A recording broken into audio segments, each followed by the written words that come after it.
bienvenue à tous, je suis ravie de vous retrouver. Ceux qui sont dans le fond, vous pouvez peut-être vous rapprocher, que ce soit peut-être un peu plus sympa pour nos animateurs et nos conférenciers. Je sais que vous êtes tous en train de digérer, mais on va rester un petit peu concentrés. Alors, cette conférence, eh bien, elle va parler de mobilité résidentielle, les vraies aspirations de nos utilisateurs. C'est une conférence qui est animée par Aurélie Planès, qui est journaliste et que je vous demande d'accueillir sous vos applaudissements. Je vous laisse entre de bonnes mains et juste par respect pour la conférence, mettez vos téléphones en silencieux. Merci beaucoup. Ça fonctionne pas, si ça y est. Bonjour à tous, déjà merci d'être là pour cette conférence. Donc comme Karine l'a dit, mobilité résidentielle, les vraies aspirations de nos utilisateurs. C'est une étude que nous allons vous présenter, étude enquête d'ailleurs commune entre l'IFOP et Le Bon Coin. Et pour en parler, j'accueille Aurélien Flamand, directeur immobilier du Bon Coin, et Jérôme Fourquet, directeur du département opinion de l'IFOP.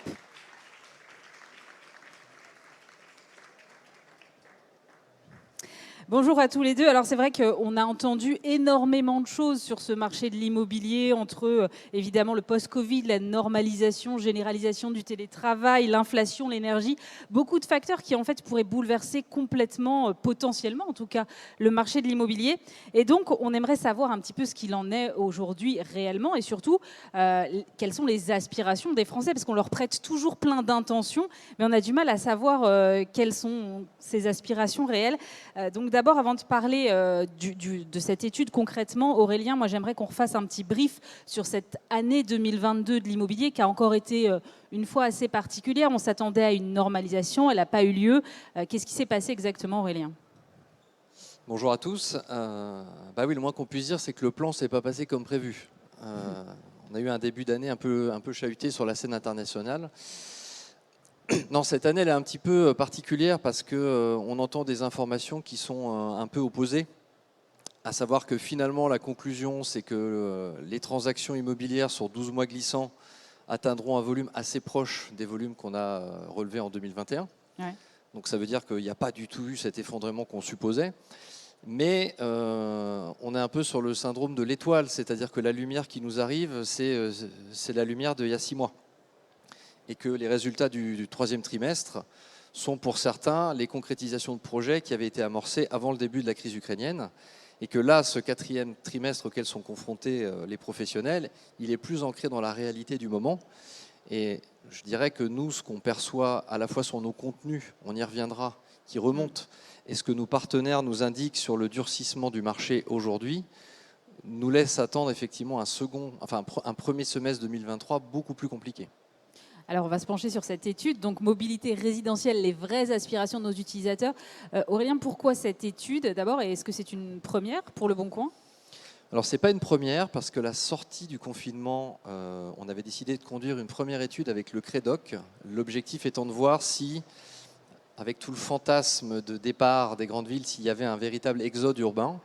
La conclusion de cette étude avait été que non. Il y avait des mobilités qu'on constatait, mais qui étaient des mobilités qui avaient déjà été amorcées avant le confinement, vers des grandes métropoles de province, notamment des villes comme Nantes ou Bordeaux avaient le vent en poupe. Mais ça, c'était à une époque où on prêtait de l'argent, où les taux d'intérêt étaient très bas et où on ne parlait pas de pouvoir d'achat dans le moindre JT Info. Donc on s'est dit qu'on allait observer finalement sur les 2 dernières années si les choses avaient évolué. Parce qu'on s'est dit qu'avec 40 millions de Français sur la plateforme sur une année, on était plutôt un bon échantillon. Et donc, on a décidé de conduire une étude pour observer l'évolution de ces mobilités. Et comment est-ce que vous avez récolté les données, alors, Aurélien ? On s'est baissé et on a ramassé la data. Non, on s'est appuyé sur 2 choses. On s'est d'abord attardé sur nos annonces, sachant qu'en fait, on avait 2 critères. Le premier, ce qu'on appelle le taux de réponse, qui permet en fait de mesurer l'attention de la demande, c'est-à-dire d'identifier la localisation des annonces sur lesquelles on avait le plus fort taux de contact et de demande. On a également regardé l'évolution de nos offres, parce que ce qu'on a découvert, c'est qu'on était sur une approche très hétérogène. Donc là où les offres avaient tendance à diminuer encore un peu plus, c'est celles où elles augmentaient.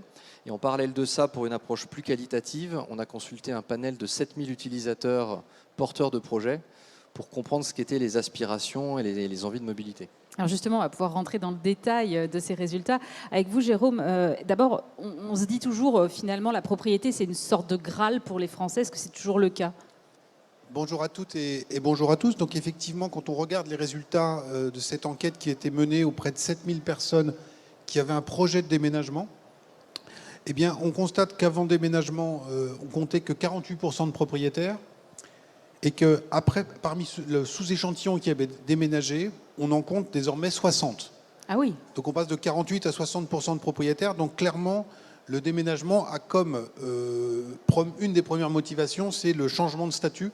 C'est l'accès à la propriété. Et c'est l'accès à la propriété qui continue d'être un frein, un levier qui est extrêmement puissant. Alors, encore une fois, tout ça en mesure, une fois que la bataille a eu lieu, et on va voir tout à l'heure que beaucoup de ces projets immobiliers se sont appuyés sur un emprunt, et donc avec les resserrements de conditions d'accès au crédit, sans doute que ce dynamisme va s'en trouver en partie pénalisé. Et quand ces personnes que vous avez interrogées prennent cette décision de déménager et d'acheter, vers quel type de biens elles se tournent? Est-ce qu'il y a des préférences, j'imagine? Alors, voilà, on a dit tout à l'heure, tout a changé dans le marché de l'immobilier, il y a eu le Covid, c'est le monde d'après. Donc, premier constat, on a vu devenir propriétaire, c'est toujours une obsession absolue. Et le deuxième constat, qui était déjà présent, qui s'est renforcé à l'issue de la crise Covid et de la canicule, c'est l'attrait non démenti pour la maison, la sacro-sainte maison avec jardin. Si là on prend les personnes qui ont accédé à la propriété à l'occasion d'un déménagement dans l'enquête, avant déménagement, ils étaient que 36% à résider en maison individuelle. Ils sont désormais 67%. Ah oui. Donc parmi ceux qui ont déménagé, qui ont accédé à la propriété à cette occasion, on a quasi doublé la proportion de personnes vivant dans la maison individuelle. Donc, je pense qu'on le voit très clairement aussi dans les requêtages, la maison demeure l'objectif absolu de nos concitoyens, ce qui explique rétrospectivement aussi pourquoi, quand une précédente ministre du Logement avait dit la maison individuelle avec jardin, il faut arrêter, on peut le comprendre en termes de lutte contre l'étalement urbain. On a juste un petit problème, c'est que cette enquête, comme d'autres, montre que ça reste au cœur du rêve français. Aurélien, il y a encore de l'offre pour les maisons, parce qu'effectivement, on parle de limiter l'artificialisation des sols, par exemple. On sait que les permis de construire... Alors ça peut être dans l'ancien. Hein, oui, bien sûr, mais dans l'ancien, oui. Mais c'est vrai qu'à un moment, l'ancien a été du neuf, et donc il y a une espèce de vague comme ça, Aurélien. C'est un peu comme si je vous disais que dorénavant, les iPhones, vous ne pourrez plus les acheter que d'occasion, et puis on arrête de fabriquer de nouveaux iPhones. Alors c'est vertueux, hein, mais ça va frustrer beaucoup de gens. Et c'est vrai qu'aujourd'hui, le problème, il y a évidemment le pavillonnaire ancien, mais dans l'offre a été grandement siphonné justement par le volume transactionnel des 2 dernières années. Mais si on s'attarde sur le marché des constructeurs de maisons individuelles, l'année dernière, ils ont quand même réussi à faire une très belle année, parce qu'effectivement, leur offre était très exactement en phase avec la demande. Et là, la situation qui est complètement paradoxale, c'est que on est sur une situation où c'est difficile pour les constructeurs de maisons individuelles en raison de la hausse des coûts des matières premières, que la liquidation judiciaire de Geoxia avant l'été, ça a été quand même un sacré signal et un sacré coup de frein avec 1200 projets qui sont restés comme ça en suspens, et que ça a quand même tétanisé bon nombre d'acteurs plus petits sur ce marché-là. Vous avez le second point qui est les communes, les villes justement de plus petite taille pourraient aussi octroyer beaucoup plus de permis de construire, sauf que là encore c'est la quadrature du cercle. J'ai la tentation de la fiscalité et de l'impôt qui m'est favorable, sauf qu'aujourd'hui l'investissement en services, en infrastructures, en voirie pour accueillir ces nouveaux pavillons, la balance elle est plus forcément bénéficiaire. Et puis le dernier volet qui est problématique, même s'il est vertueux, c'est la loi climat, puisque évidemment on a aussi la problématique de zéro artificialisation nette des terrains, et on sait pourquoi, et ça a du sens, mais ça ne fluidifie pas non plus ce marché. Donc on a aujourd'hui effectivement une demande absolue et une offre qui n'est pas là. Et cette demande absolue, comment elle se reflète dans la typologie des annonces sur le Bon Coin, par exemple? Nous, c'est assez simple, hein. Il y a à peu près 600 000 maisons et appartements en vente actuellement sur le Bon Coin. les maisons représentent 63%. Donc 2/3 de l'offre sur le Bon Coin, ce sont des maisons. Par contre, si vous analysez où se répartissent les demandes en proportion, il y a 2 ans, c'était déjà beaucoup, c'était 73% des demandes sur du pavillonnaire. On a pris 7 points. Vous êtes à 80%? On est à 80%. Donc aujourd'hui, vous avez non seulement l'envie qui augmente, l'offre qui baisse, et puis en plus les conditions d'accès sur lesquelles on reviendra qui ne facilitent pas la donne. Jérôme, quelles sont les motivations des Français pour placer comme ça tout au sommet de la liste de leurs envies la maison? Alors quand on regarde les résultats de l'enquête qui a été menée sur ces 7000 personnes, on voit que les trois principales motivations avancées par les utilisateurs sont dans leur recherche: avoir plus grand, avoir un extérieur, balcon, terrasse, jardin, et être à proximité de la nature. Donc on comprend que 80% des demandes soient fléchées quelque part sur la maison individuelle. Oui, c'est assez logique. Qui répond très clairement à cela. Et ça, c'est quelque chose d'assez ancien déjà. J'allais dire que c'est culturel. Mais il faut avoir en tête que ça a été renforcé par 2 épisodes récents. D'une part, la crise Covid et les confinements. Donc ceux qui les ont vécus, ces confinements successifs, dans des appartements, on a gardé un souvenir assez inconfortable, on va dire ça comme ça. Et puis, il y a eu ce qui s'est passé cet été, et dont on nous annonce que c'était qu'un avant-goût de ce qui nous attendait, à savoir un été caniculaire. Et donc ces deux crises-là ont encore renforcé davantage la propension très forte de nos concitoyens à opter pour une maison individuelle avec un jardin.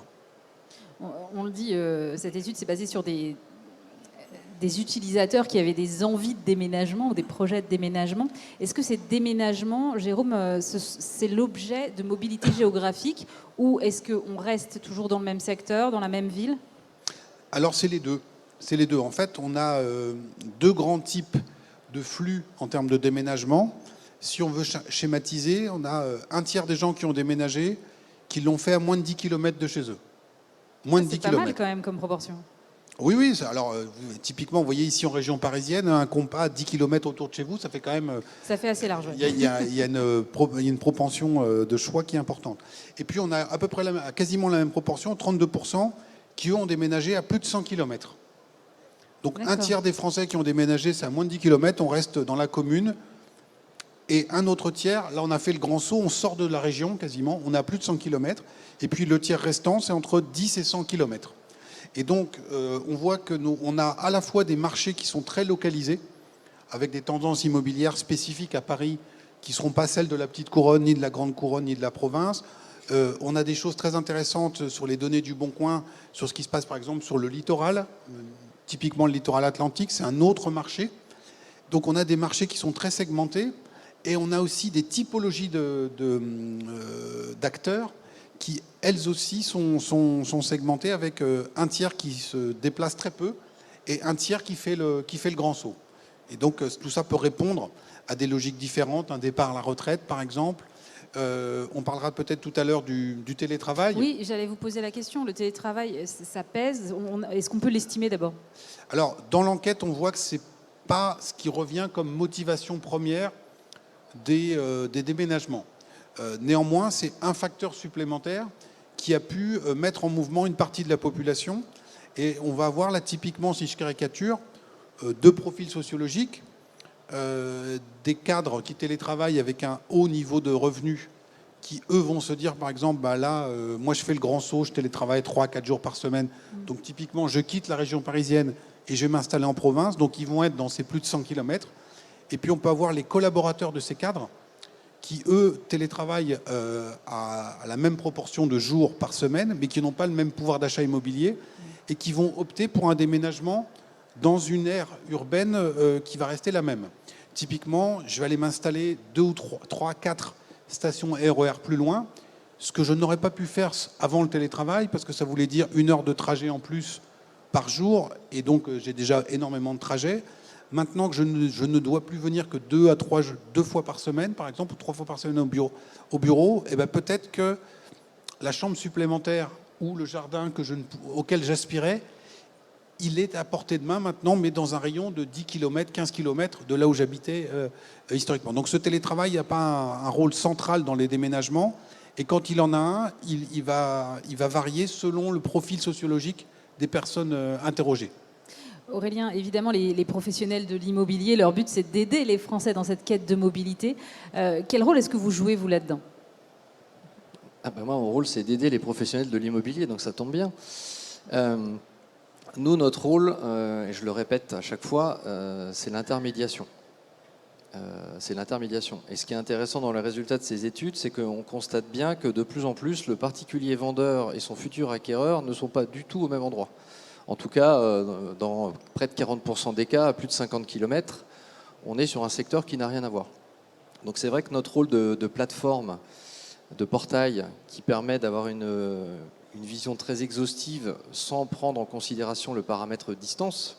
Donc je suis plus obligé de prendre un train, d'aller dans la ville à 50 km que je vise, choisir 3 agences et prendre information. Je peux faire ce travail en amont. Et moi, je travaille ma visualisation. Et donc, je le redis toujours, c'est qu'une plateforme comme la nôtre, qui rassemble les professionnels et les particuliers, je considère que c'est une richesse, parce que 80% des propriétaires, des vendeurs particuliers vont déposer sur notre plateforme, mais je sais que dans 60% des cas, ils finiront par faire appel à un pro. Et donc, tout mon sujet, c'est de continuer à faire que la rencontre, elle ait véritablement lieu, pour qu'effectivement, ce paramètre géographique, on arrive à le réconcilier. Jérôme, je voudrais qu'on s'intéresse à ces 32% là, qui sont partis à plus de 100 km de leur lieu d'origine. Quel est leur profil? Alors, ce que je disais tout à l'heure, on a des profils qui sont assez divers, mais on a notamment des retraités et également aussi des cadres avec un pouvoir d'achat immobilier qui est assez important. Et donc là, typiquement, ça va être le choix d'aller s'installer dans une métropole de province ou dans une région du sud de la France. On va parler tout à l'heure d'un grand engouement quand même pour la façade méditerranéenne, engouement dans les Mentis. Et donc on retrouve ça dans les profils. Mais je vous ai parlé là de dominante, mais c'est quand même assez hétérogène. Et on ne peut pas mettre, ce qu'on aime bien faire nous, les gens toujours dans des cases. C'est assez divers et on va avoir des logiques très différentes pour avoir des rapprochements de conjoints, pour avoir des séparations, des choses comme ça qui ne se lisent pas dans les seuls indices de la catégorie socio-professionnelle ou du revenu. Et leur lieu de destination est aussi hétérogène Alors c'est assez brownien comme mouvement. On va voir tout à l'heure que nos franciliens notamment ont pas mal la bougeotte et qui prospectent un peu partout en France. Ils représentent dans beaucoup de régions, d'après les données du Bon Coin, 30 à 40% des requêtages émanent de franciliens. Alors, il y a une partie de la réalité qui s'explique par le fait qu'ils pèsent. Ils pèsent beaucoup, hein. Il y a 10 millions d'habitants en Ile-de-France, c'est 15% de la population. Mais c'est aussi un public qui est très, en tout cas, au moins en désir, prêt à bouger. Et donc, on va les retrouver un peu partout. C'est un effet Covid, ça? Alors, ça a joué certainement, oui, bien sûr. Ouais. Mais il y a le télétravail qui a renforcé ça. Aurélien, c'est quelque chose que vous observez aussi. Il y a des régions privilégiées, des villes privilégiées pour ces Parisiens qui voudraient partir. On a beaucoup parlé d'un exode vers des villes plus moyennes. Est-ce que c'est le cas ou est-ce que là aussi il faut pondérer? Alors oui, c'est le cas. Et là où je rejoins Jérôme, c'est que une plateforme comme Le Bon Coin, c'est une plateforme qui est révélateur du désir.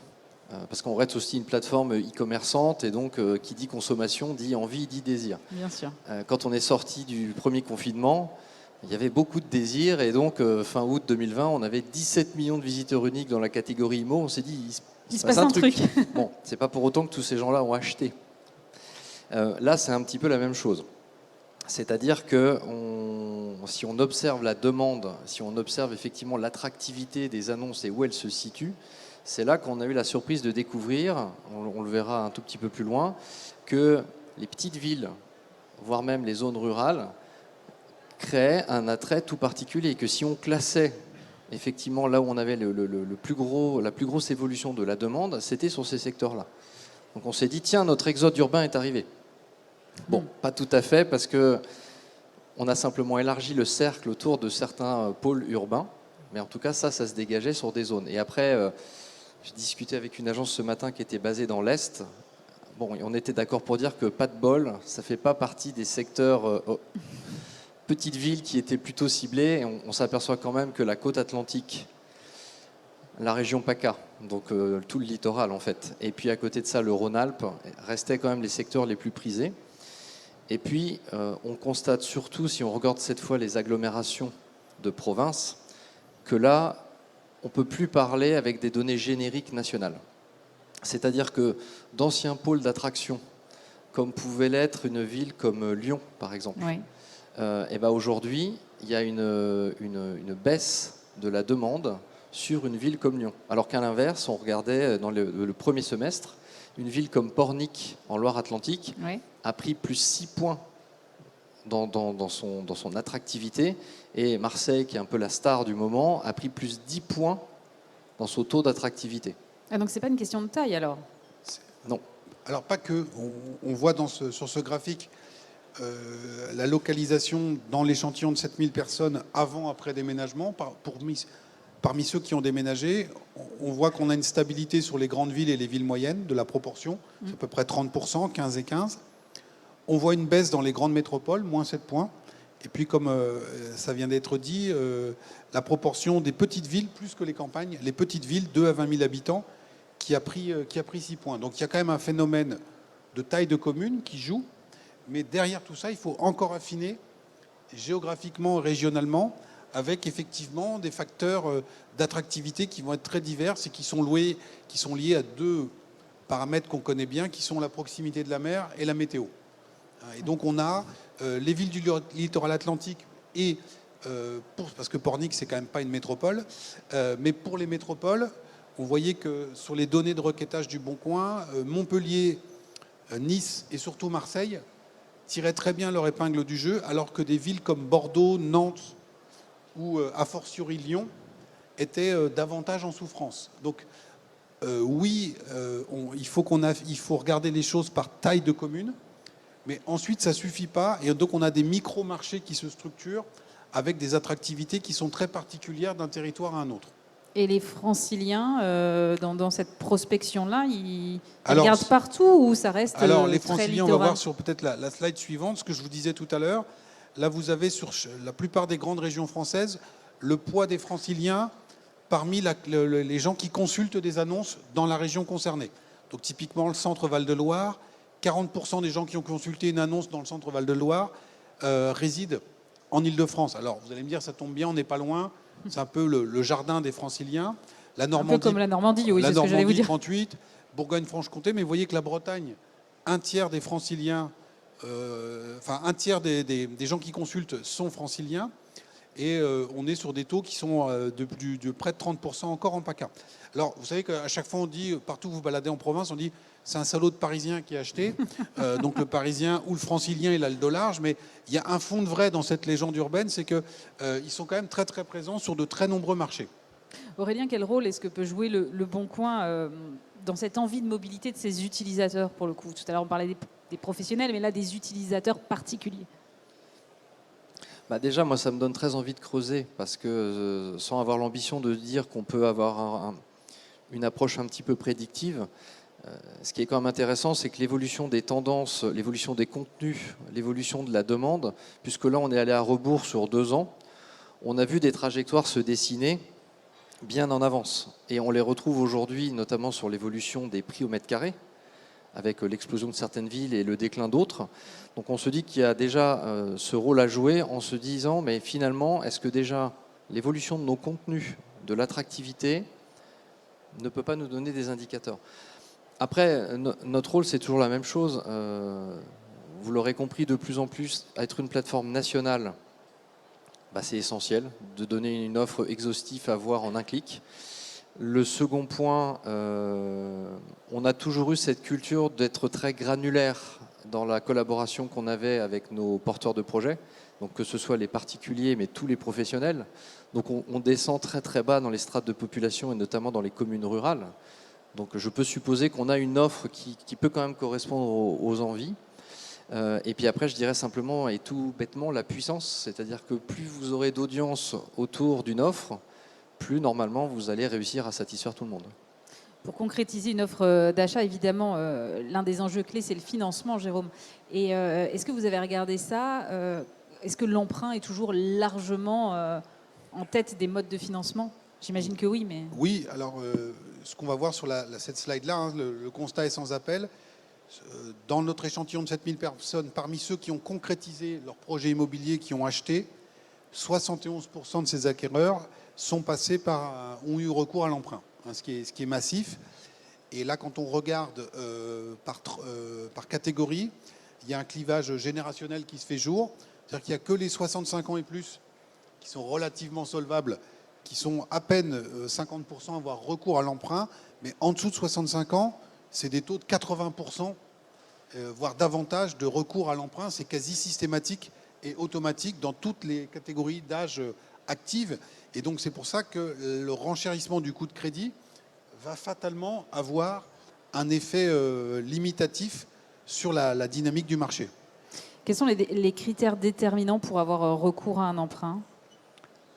Alors, les taux, j'imagine? Alors, pas pour avoir recours, pour choisir. Pardon, pour choisir. Parce que recours, c'est le... Oui, finalement, c'est tout à fait logique. Alors, ce qu'on voit peut-être sur la diapositive suivante, c'est des choses assez classiques. Bon, le taux d'emprunt proposé, c'est cité par 84% des personnes comme étant un des critères de choix de l'établissement financier vers lequel on va se tourner. Le montant des mensualités, qui n'est pas sans lien avec l'item numéro 1, la durée des financements, le fait qu'on soit ou non déjà client dans cet établissement bancaire. Ça arrive qu'en 4e position, on va voir sur une diapositive suivante que là aussi, les Français sont très nomades en matière de financement et de crédit, c'est-à-dire qu'ils ne sont pas du tout mariés avec leur banque. Et donc ils font jouer la concurrence. Oui, alors. vous voyez, là, quand on interroge les gens en disant est-ce que si vous devez recourir à un emprunt, est-ce que vous souhaitez comparer les offres, 4 sur 10 nous répondent positivement. 34% nous disent qu'ils ne se sont pas encore posé la question, mais ils ne l'excluent pas. Et vous voyez qu'on n'a que 20% qui disent « je ferai certainement appel à ma banque actuelle ». Donc 80% sont, entre guillemets, open pour changer, et ils vont aller chercher les conditions de financement qui sont les meilleures. Encore une fois, cette enquête a été réalisée il y a quelques semaines, quelques mois. Et donc, chaque semaine qui passe avec les durcissements des conditions de crédit ne va faire que renforcer ces tendances. Alors justement, on parle beaucoup du taux d'usure, Aurélien, en ce moment. Est-ce que cette problématique, selon vous, est de nature à mettre un coup d'arrêt à la dynamique du marché? Bah oui. Oui, parce que déjà, avant qu'il y ait un rehaussement, il y a un mois du taux d'usure précédent, on a bien vu l'effet de bord que ça a eu. Donc ça va continuer à en mettre un parce que ce taux d'usure n'est révisé que trimestriellement alors que les taux d'intérêt, eux, évoluent non-stop. Donc en fait, on va avoir comme ça des secousses. Dès qu'on révisera le taux d'usure, et encore ça dépendra des proportions dans lesquelles ce sera fait, il y aura peut-être un petit appel d'air et puis ensuite ça va se tendre. Mais moi, ce que je trouve plus problématique aujourd'hui, c'est qu'on va réussir à persuader les Français qu'ils ne sont pas capables de financer un projet immobilier. J'entends par là que ce qu'on observait quand on était dans une dynamique où les banques prêtaient, c'était juste la capacité d'emprunt. C'est-à-dire le pourcentage aux alentours de 33-35%, au-delà duquel vous pourriez vous mettre en risque dans vos capacités de remboursement. Or, aujourd'hui, on est très loin de ce seuil-là, mais à force de créer cette ambiguïté avec des termes un peu abscons quand on ne les creuse pas, on va persuader les gens qui ne sont pas capables d'accéder au fantasme de propriété, alors que si les banques acceptaient de prêter, parce que soyons clairs, aujourd'hui, la problématique du taux d'usure, c'est que les banques ont décidé qu'elles ne prêtaient plus parce qu'elles ne gagnaient plus assez. Elles sont plafonnées légalement, mais elles pourraient se dire voilà mon plafond, je prête, je gagne moins d'argent. Donc il y a du risque pour elles, mais il y a quand même un calcul économique. Et donc aujourd'hui, moi ce qui me fait peur, c'est que finalement, des contraintes économiques finissent par provoquer des contraintes psychologiques et que tout le monde se dise ok, bon ben je peux pas, donc j'attends, il est urgent d'attendre. Qu'est-ce que vous observez en matière de prix à ce stade ? Tout à l'heure, je vous parlais de plateforme de désir. On est aussi une plateforme de fantasme. Alors, c'est du pain béni pour les professionnels qui veulent récupérer des mandats déposés par des particuliers vendeurs parce que parfois, on voit des prix un peu hors sol. Et là encore, nous, on a un bon indicateur qui peut être en avance de phase de l'évolution des prix au mètre carré. C'est que depuis 1 an et demi, on a un petit picto qui est une petite flèche verte qui va vers le bas quand le prix a été baissé. Et à Paris, par exemple, en ce moment, on a entre 25 et 30% des annonces qui ont un petit picto avec une flèche vers le bas. 25 à 30%. Oui. Alors qu'il y a 1 an, on était à 15%. Donc ça, il n'y a pas de débat. C'est que sur un secteur où il n'y a pas de négo, vous achetez au prix, il n'y a pas les petites flèches vertes. Donc je pense que là, on est sur un momentum où il y a encore le fantasme de la dynamique et donc je place mon prix haut. Et puis pour toutes les raisons qu'on a identifiées, c'est pas ça la vraie vie.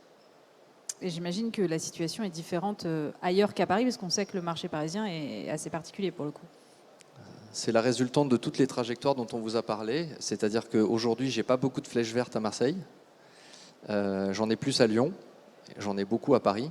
Et puis ensuite, les flèches, elles dépendent aussi de la disponibilité. C'est-à-dire que les fameuses petites villes qui ont été identifiées dans l'étude, le journal Le Parisien, qui a relayé ces informations-là la semaine dernière, a appelé quelques agences dans ces toutes petites communes. Et l'une des communes appelées a indiqué qu'en l'espace d'1 an, les prix au mètre carré étaient passés de 3 000 à 4 500 euros du mètre carré. D'accord. Ça fait une belle augmentation quand même. C'est pas mal. C'est pas mal. Je voulais savoir, moi, si la pénurie d'offres dont on commence à parler était réelle ou pas. Alors oui. Oui, et puis elle n'est pas nouvelle. C'est-à-dire que si je regarde à un échelon national, nos contenus, qui sont le révélateur de l'offre, déclinaient depuis le début de l'année 2019. Donc ils ont continué. Le Covid n'y a rien changé. Et puis, il s'est passé un petit truc au mois de février. Et Vladimir a dit, on va faire remonter les contenus du Bon Coin. Donc en fait, dès que le conflit ukrainien s'est déclenché, qu'il y a eu une crispation globale, on a commencé à voir cette courbe qui était baissière depuis 3 ans remonter. Et début septembre, pour la première fois, on a vu nos contenus être plus importants que ceux de l'année précédente. Donc là, on s'est dit, définitivement, il se passe quelque chose. Mais ensuite, effectivement, quand on met un coup de projecteur, on s'aperçoit qu'on ne peut pas avoir une conclusion globale et que la situation est très hétérogène. Quelles seraient vos bonnes pratiques vis-à-vis de ce marché qui pourrait ou est en train de se tendre? Moi, j'ai pas de conseils à donner aux professionnels. Ils savent très bien ce qu'il faut faire. Mais je prêche pour ma paroisse. Définitivement, quand on comprend bien que dans 50% des cas, l'acheteur et le vendeur ne sont pas au même endroit, des portails comme le nôtre ont une utilité fondamentale. On sait que c'est très important pour les professionnels de défendre leur image de marque. Et nous, on voit souvent dans les consultations que pour capter des leads, il faut travailler le bouche à oreille, il faut travailler sa visibilité locale. Or, on comprend bien que maintenant qu'il y a cette problématique de distanciation, la e-réputation et votre visibilité sur des médias digitaux qui vont vous permettre d'arroser beaucoup plus large. Donc les avis clients, tout ce que vous pourrez travailler de qualitatif sur les plateformes, c'est plus un gadget. Je pense que c'est vraiment essentiel. Et puis après, j'enfonce des portes ouvertes, mais quand vous avez un marché qui se tend, soit vous décidez de vous recroqueviller sur vous-même, soit vous intégrez le fait que depuis 5 ans, le nombre de pros a augmenté de 25%, que le gâteau va se réduire et que si vous voulez émerger et être identifié comme le bon partenaire, il va falloir vous en donner les moyens. Dernière question, en trame de fond, il y a quand même la question de l'habitabilité des Français, c'est-à-dire si on a un marché qui se tend avec des problèmes de financement et d'offres, comment vont pouvoir se loger les Français demain ? Là, c'est un sujet de fond. Donc c'est bien, on a un ministère du logement qui va peut-être pouvoir se pencher là-dessus. Je me rappelle que l'an passé, lors d'une autre table ronde, s'était posé la question de l'avenir de l'urbanisation. Est-ce qu'elle allait être verticale ou horizontale ? L'horizontalité posant des problèmes énergétiques. Là, le vrai problème aujourd'hui, je pense en particulier aux primo-accédants, c'est qu'on va vous dire je te prête pas d'argent. Les constructeurs, pour l'instant, n'arrivent pas à redonner de l'offre. Les investisseurs qui pourraient faire du locatif se disent c'est peut-être plus si rentable que ça, j'y vais pas. Et à côté de ça, on voit que l'offre locative est en train de s'effondrer. À Paris, en l'espace d'1 an, on a moins 17% d'offres de logements en location. Moins 17%. Moins 17%. Et donc là, la question, c'est de se dire, indépendamment des problématiques économiques, d'investissement ou de constitution de patrimoine, c'est où les gens vont habiter. Donc oui, c'est quand même un petit peu inquiétant. On finit sur une note un peu anxiogène, mais c'est une réalité. Est-ce que l'un ou l'autre voulait rajouter quelque chose ? Non ? Alors on va peut-être passer aux questions dans la salle, s'il y en a. Je vous invite à nous faire signe. Est-ce que Marine, tu as un micro ? Non ? Alors je vais le faire moi-même, pas de problème. Merci Aurélie.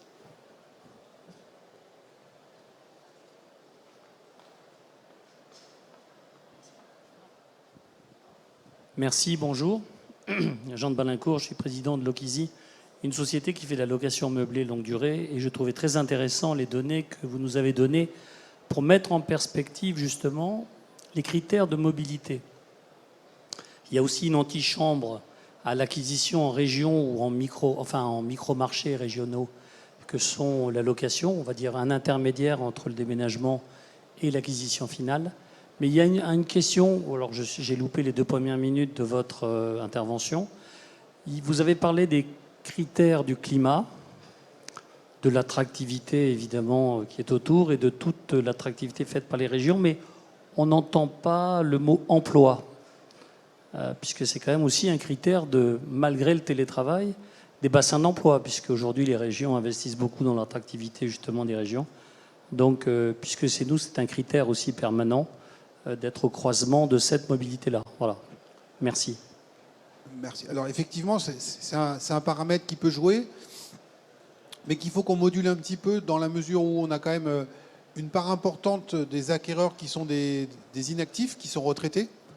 Et donc la question de l'emploi se pose un peu moins pour eux. Et vous avez aussi toute une partie des gens qui vont acquérir un bien qui peut être des biens qui ne sont pas forcément destinés à être une résidence principale. Donc ces 2 paramètres-là font que ce n'est pas forcément les endroits où il y a le plus de jobs que le marché de l'immobilier va être le plus dynamique. Un bon exemple de cela, c'est ce qu'on a évoqué tout à l'heure, ce qui se passe dans la région lyonnaise, qui est une grosse locomotive économique en France, mais qu'aujourd'hui, en termes de désirabilité sur le marché de l'immobilier, ce n'est pas forcément là où, si on en croit les chiffres du Bon Coin, il faut investir prioritairement. J'en profite juste pour rappeler que si vous voulez l'étude plus en détail, parce que là on a quand même abordé les grandes lignes, mais l'étude est beaucoup plus détaillée, vous la retrouvez dans le livre blanc que vous pouvez télécharger grâce au QR code qui s'affiche. Donc n'hésitez pas si vous voulez aller plus en détail. Est-ce qu'il y a d'autres questions peut-être ?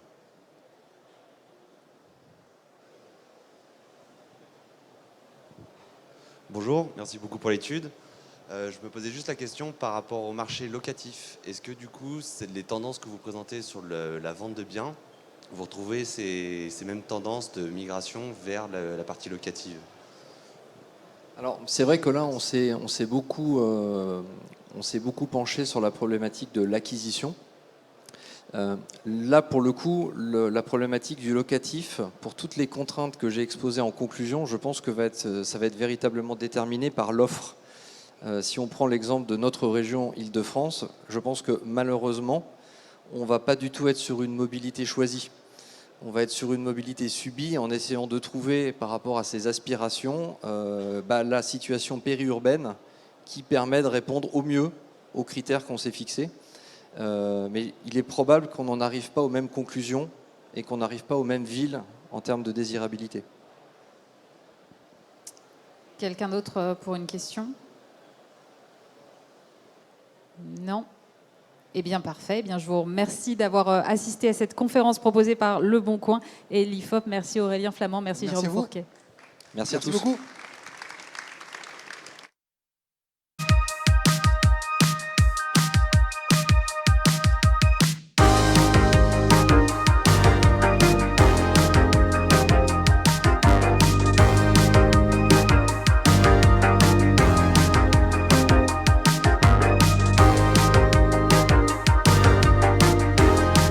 Si vous en avez marre des méthodes de prospection traditionnelles toujours plus chronophages qui génèrent de moins en moins de résultats, la stratégie conseiller influent est faite pour vous. Recevez directement sur votre téléphone des demandes d'estimation sur votre secteur.